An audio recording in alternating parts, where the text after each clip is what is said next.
ছিল একটা মেয়ে, ওর নাম ছিল মায়া। মায়া ওই গ্রামের সবচেয়ে কালো মেয়ে ছিল। ওর গায়ের রং ছিল রাতের মতো কালো, কিন্তু ওর মন ছিল দিনের আলোর মতোই উজ্জ্বল। মায়া থাকতো ছোট্ট একটা জেলে পাড়ায়।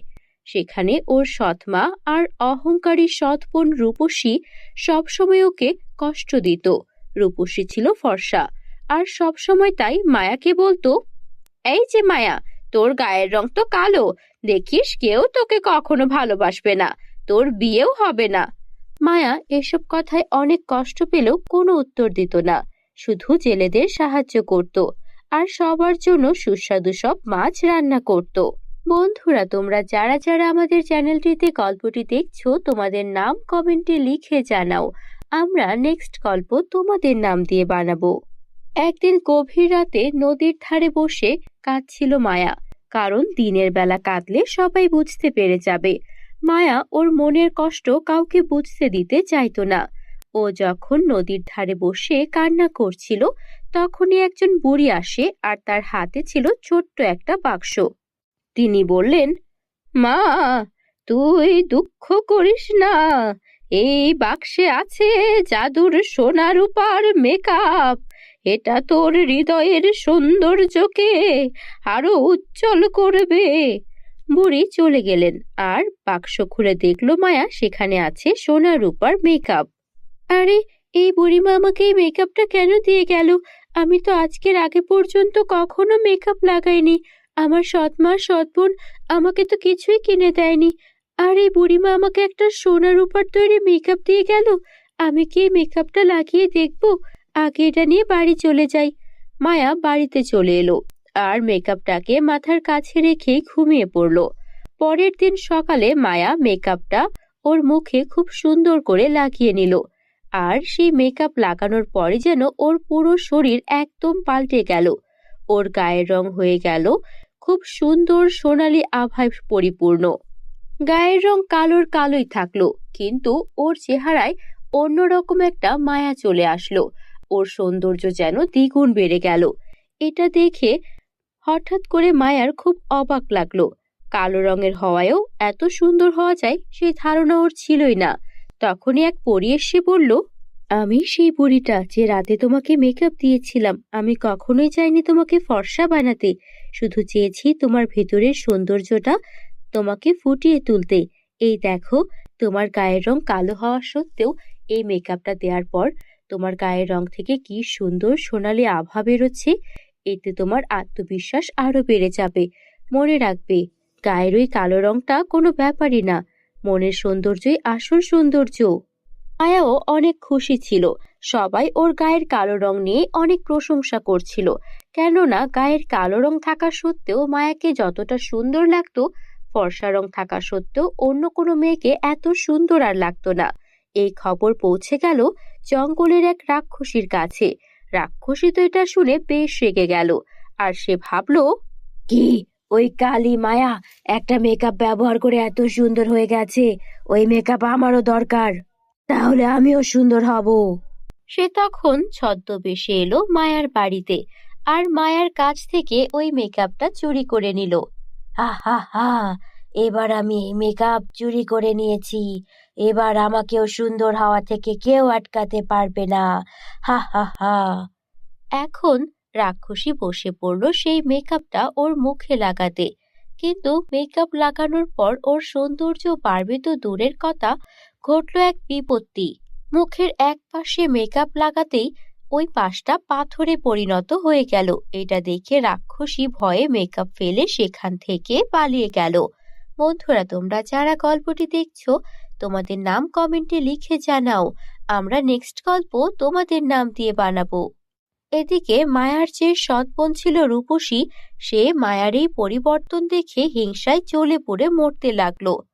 কি, ওই কালী মায়া, যাকে এতদিন তুচ্ছ তাচ্ছিল্য করেছি, সে কিনা একটা মেকআপ লাগিয়ে এত আত্মবিশ্বাসী হয়ে গেছে, এত সুন্দর হয়ে গেছে যে গ্রামের সবাই শুধু ওর প্রশংসা করে।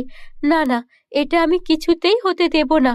ওই মায়াকে তো আমি আবারও অসুন্দর বানিয়েই ছাড়বো। এই গ্রামের একমাত্র সুন্দরী মেয়ে হব আমি। আমার বাইরে আর কেউ কারো প্রশংসা করতে পারবে না। রাক্ষসী মেকআপ ছেড়ে পালিয়ে যাওয়ার পর মায়ার মেকআপ মায়ের কাছে আবারও ফিরে এসেছিল। আর এবার রূপসী চাইল সেই মেকআপ চুরি করে নিজের মুখে লাগাতে। তারপর রূপসী রাতের আধারে মায়ার ওই মেকআপটা চুরি করে নিয়ে আসলো আর নিজের পুরো শরীরে হাতে পায়ে সেই মেকআপটা লাগাতে থাকলো। বেশি করে লাগাই, যেভাবেই হোক ওই কালী মায়ার থেকে আমাকে সুন্দর হতেই হবে। আমি এবার হাল ছাড়বো না। তারপর রূপসী পুরো গায়ে মেকআপটা মাখালো, কিন্তু কোনো উপকারী হলো না, বরং ওর পুরো গায়ের রং একদম কুৎসুট আর বিদঘুটে কালো হয়ে গেল। তখন একটা পরী সেখানে প্রকট হলো আর বলল, কি ভেবেছিলে রূপসী? মেকআপ লাগালেই তুমি সুন্দর হয়ে যাবে? এটা আমাদের পরীদের বানানো জাদুর বিশেষ মেকআপ। এই মেকআপটার একটাই গুণ হলো, এটা মানুষের মনের ভেতরটাকে দেখে। কারো মন কতটুকু স্বচ্ছ সুন্দর সেটার ওপর বিচার করে, আর তারপর তাকে ততটাই সৌন্দর্য দেয়। তোমার মন যদি স্বচ্ছ সুন্দর থাকতো, আর তোমার যদি চিন্তা ভালো থাকতো, কাউকে ঠকানোর চিন্তা না থাকতো, তাহলে তুমিও অনেক সুন্দর হয়ে যেতে। তোমার গায়ের রং কুৎসিত হতো না। তুমি এবার বুঝতে পেরেছো তো, অন্যের জন্য ক্ষতি করলে, অন্যের সঙ্গে খারাপ আচরণ করলে কি হয়? মায়ার সৌন্দর্য কালো হওয়া সত্ত্বেও বেড়ে গেছে, কারণ মায়া অনেক সুন্দর মনের অধিকারী। রূপসী ওর ভুল বুঝতে পারল। এদিকে মায়ার সৌন্দর্য আর মনের সততার কথা চারদিকে ছড়িয়ে পড়েছে। এক রাজপুত্র মায়ার এই সৌন্দর্যের কথা শুনতে পেয়ে খুব আগ্রহ নিয়ে মায়ার সঙ্গে দেখা করতে আসে। আর সে যখন প্রথমবার মায়াকে দেখে, সে অবাক হয়ে যায়। গায়ের রং কালো হওয়া সত্ত্বেও একটা মেয়ে যে এতটা মায়াবী হতে পারে, তা এর আগে কখনোই রাজকুমার দেখেনি। তখন মায়াকে সে বলল, আমি তোমাকে বিয়ে করতে চাই। তোমার গায়ের রং কালো হোক বা ফর্সা, সেটা আমার কাছে কোনো ব্যাপার না। আমি তোমাকে ভালোবাসি তোমার সৌন্দর্যের জন্য নয়, তোমার এই সততা বুদ্ধিমত্তার জন্য। তুমি কি আমাকে বিয়ে করতে রাজি? এটা শুনে মায়া খুশি হলো আর বিয়েতে রাজি হয়ে গেল। তাদের ধুমধাম করে বিয়ে হয়ে গেল। এরপর সেই রাজপুত্র শুধু মায়া নয়, বরং পুরো জেলে পাড়াকে ভালো রাখার জন্য সবার জন্যই অনেক কিছু করলো। আর এইভাবেই মায়া তার সত্যিকারের সৌন্দর্য আর হৃদয়ের ভালোবাসা দিয়ে সবাইকে জয় করে নিল। অন্যদিকে রূপসী ওর হিংসার জন্য আর বদমেজাজের জন্য পিছিয়ে রইল। এই জন্যই বলে, লোভে পাপ, পাপে মৃত্যু।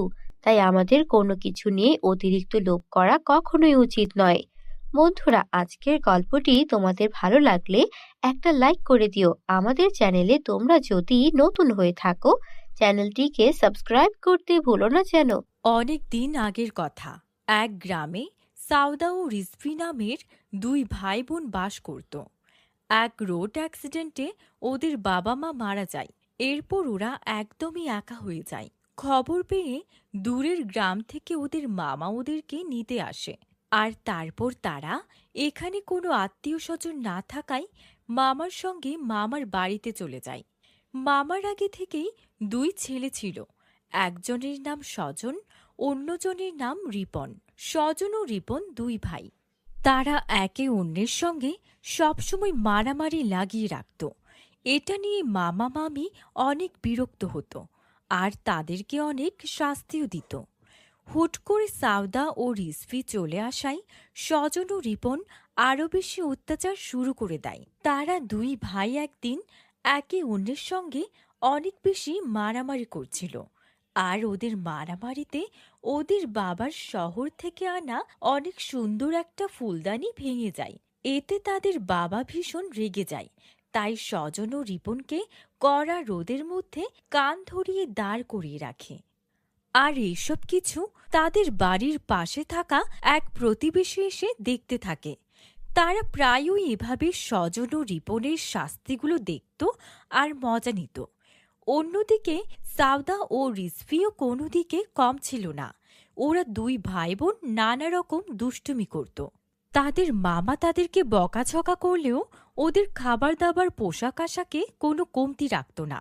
তারা চাইতেন তাদের ছেলে মেয়েগুলো যেন পড়ালেখা করে মানুষের মতো মানুষ হয়, কিন্তু তারা তাদের দুষ্টুমি থেকে কিছুতে বের হতে পারছিল না। এভাবেই দিন কাটতে থাকে।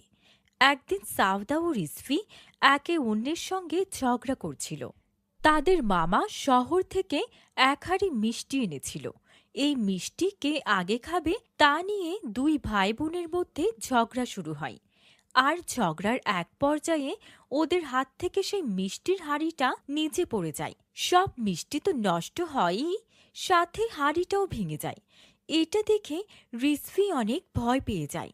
অন্যদিকে স্বজন ও রিপনও ওদের বাবা মাকে সব বলে দেবে। এই কাণ্ড দেখে মামি ভীষণ রেগে যায়। তোমাদের মধ্যে এই কাজটা কে করেছে? সাউদা, তুমি করেছো নাকি রিজভী? বিশ্বাস করো, আমি এমন কিছু করিনি, এটা সাউদা করেছে। সাউদা জেদ করছিল আগে মিষ্টি খাবে বলে। আমি কিছু করিনি মামি, আমার কোনো দোষ নেই। মামি সাউদার উপর অনেক রেগে গেল আর সাউদাকে বলল, তোমাকে আমি আমার নিজের মেয়ের মতো করে আদর করি, এর বিনিময়ে তুমি আমাকে এসব দিচ্ছ? ঘরে বসে মেয়ে মানুষ কোথায় মন দিয়ে সংসারের কাজ শিখবে, পড়াশোনা করবে তা না, ভাইদের সঙ্গে ঝগড়া করে বেড়াবে। দাঁড়াও, আজকে তোমার মামা আসুক, এর একটা বিহিত করতেই হবে। সন্ধ্যায় মামা যখন বাড়িতে আসে তখন মামি ওদের কর্মকাণ্ড সব তাকে খুলে বলে। সব শুনে মামাও অনেক দুঃখী হয়। পরদিন সকালে মামা সাউদাকে ডেকে বলে, আমি বুঝেছি, তোমাকে কঠিন কোনো শাস্তি না দিলে তুমি শুধরাবে না। আজ থেকে আগামী 1 মাস তুমি আমাদের পাশের জঙ্গলটাতে থাকবে। তোমাকে কোনো খাবার দেওয়া হবে না। তুমি সেই জঙ্গলেই ফলমূল লতাপাতা যা পাবে তাই খাবে। বাড়ি থেকে 1 মাস দূরে থাকলে এই বাড়ির মর্ম বুঝতে পারবে। আর বাকিরা, তোমরাও শুনে রাখো, সাউদার মতো যদি তোমরাও তোমাদের দুষ্টুমি না থামাও তাহলে তোমাদেরও একই শাস্তি হবে। আমি অনেক কষ্ট করে শহরে যা রোজগার করি তা তোমাদের পেছনে খরচ করি, নিজের মাথার ঘাম পায়ে ফেলি, কিন্তু তোমাদের সেটার কোনো মূল্য নেই। সাউদা, এখনই তোমার জিনিসপত্র নিয়ে বাড়ি থেকে চলে যাও। মামার কথা মতো সাউদা জঙ্গলে চলে আসে আর জঙ্গলে থাকতে শুরু করে।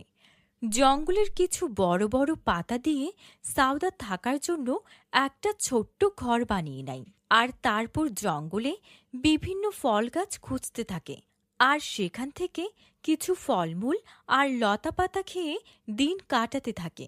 কিন্তু যত দিন যাচ্ছিল জঙ্গলে থাকা তত কঠিন হয়ে পড়ছিল। সাউদা যে এই জঙ্গলে থাকত সেখানে অনেক মশা ছিল, তার সাথে অনেক বিষাক্ত পোকামাকড়। একদিন সাউদা যখন ঘুমিয়েছিল তখনই বিষাক্ত পোকা এসে সাউদাকে কামড়ে দেয় আর সাউদার সঙ্গে সঙ্গে সেখানে বিষের প্রভাবে অজ্ঞান হয়ে পড়ে। জঙ্গলে সাউদাকে সাহায্য করার মতো, পরিবারকে খবর দেওয়ার মতো কেউ ছিল না। সাউদা সেখানেই সেভাবেই পড়ে থাকে। এটা দেখে সে জঙ্গলে থাকা এক জাদুর মায়াবী ময়ূর উঠে আসে আর সে তার ঠোঁট দিয়ে সাউদার গায়ে ঠোকর দিতে থাকে। ঠোকর দেওয়া মাত্রই সাউদার শরীরের সব বিষ কেটে যায়। সাউদা চোখ খুলে তাকায় আর দেখতে পায় এক ময়ূরকে। আরে, এখানে ময়ূরটা কোথা থেকে এলো?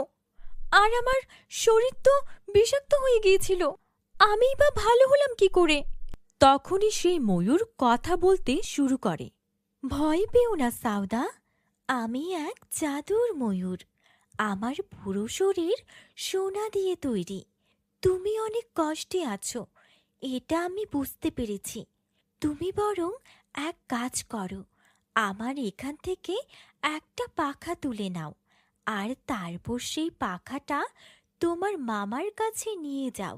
আমার সব পাখাই সোনার, তাই তোমার মামা মামি এই পাখা বিক্রি করে অনেক টাকা আয় হবে। যাও যাও। এটা শুনে সাউদা অনেক খুশি হয় আর ময়ূরের কাছ থেকে একটা পাখা নিয়ে বাড়ি চলে আসে। আর তারপর মামা ও মামিকে সব ঘটনা খুলে বলে। সবটা শুনে মামা মামি অনেক খুশি হয়। এরপর থেকে তারা আরও জঙ্গলে যেত আর জঙ্গল থেকে ময়ূরের পেখম তুলে আনত আর তারপর সেই সোনার পেখম বিক্রি করত। এভাবে অল্প কয়েকদিনের মধ্যেই তাদের পরিবার অনেক ধনী হয়ে যায়। অন্যদিকে সাউদার মামা বাড়িতে যে প্রতিবেশীরা ছিল তারা হঠাৎ করে ওদের বাড়ির এত উন্নতি দেখে অবাক হয়ে যায় আর তাই আসলে কি হচ্ছে এটা দেখার জন্য তারা সাউদার পিছু নিতে থাকে। একদিন সাউদা যখন সেই সোনার ময়ূরের কাছ থেকে পালক নেওয়ার জন্য বেরিয়ে পড়ল, তখনই প্রতিবেশীরাও ওর পিছু পিছু যেতে লাগলো আর দেখল সাউদা এক সোনার ময়ূরের থেকে পাখা তুলে নিচ্ছে। তখন ওরা বুঝতে পারল এই সোনার পেখমের জন্যই ওরা আজকে এত দ্রুত ধনী হয়ে গেছে। দেখেছ তো ওই সাউদারা কিভাবে ধনী হলো? নিজেদের দুই ছেলে, তাও আবার বোনের ছেলে মেয়েকে এনে রেখেছে। ওদের ভাগ্য তো খুলে গেছে, কিন্তু এখন আমাদের ভাগ্য খুলবে। আমরা ওই ময়ূর থেকে সোনার পেখম নিয়ে আসব। যেই ভাবা সেই কাজ। প্রতিবেশীরা হিংসায় পড়ে সেই ময়ূরের থেকে পেখম নেওয়ার জন্য এগিয়ে গেল, কিন্তু ঘটল ঠিক তার উল্টোটা। ওই ময়ূর হঠাৎ করে অনেক বড় আকার ধারণ করল আর দেখতে দেখতে এত বড় হয়ে গেল যেন একটা ডাইনোসর। এটা দেখে তারা অনেক ভয় পেতে লাগলো। আর তখন ময়ূর বলল, এখন ভয় পেয়ে কি হবে? নিজের প্রতিবেশীর উন্নতি তো দেখতে পারিস না? ওরা ভালো আছে, ওদের ছেলেমেয়েরা ঝগড়াঝাটি করছে না, এটা তো সহ্য হয়নি। তাই নিজেরা তৈরি হতে আমার পক্ষ নিতে এসেছিস? তোদের আমি আজকে উচিত শাস্তি দেব। এরপর জাদুর ময়ূর জাদু করে ওই দুই প্রতিবেশীকে ব্যাঙ বানিয়ে দেয়। এখন থেকে তোদের শাস্তি হচ্ছে, আগামী 1 বছর পর্যন্ত তোরা ব্যাঙ হয়ে থাকবি। যদিও প্রাণী বেঁচে যাস, তাহলে 1 বছর পর আবারও মানুষের রূপ ফিরে পাবি। এটা যেন মাথায় থাকে। এভাবেই খারাপ লোকেরা খারাপ কাজের শাস্তি পেয়ে গেল, আর মামা মামি তাদের 2 ছেলে আর সাউদা ও রিজভিকে নিয়ে সুখে শান্তিতে জীবন কাটাতে লাগলো।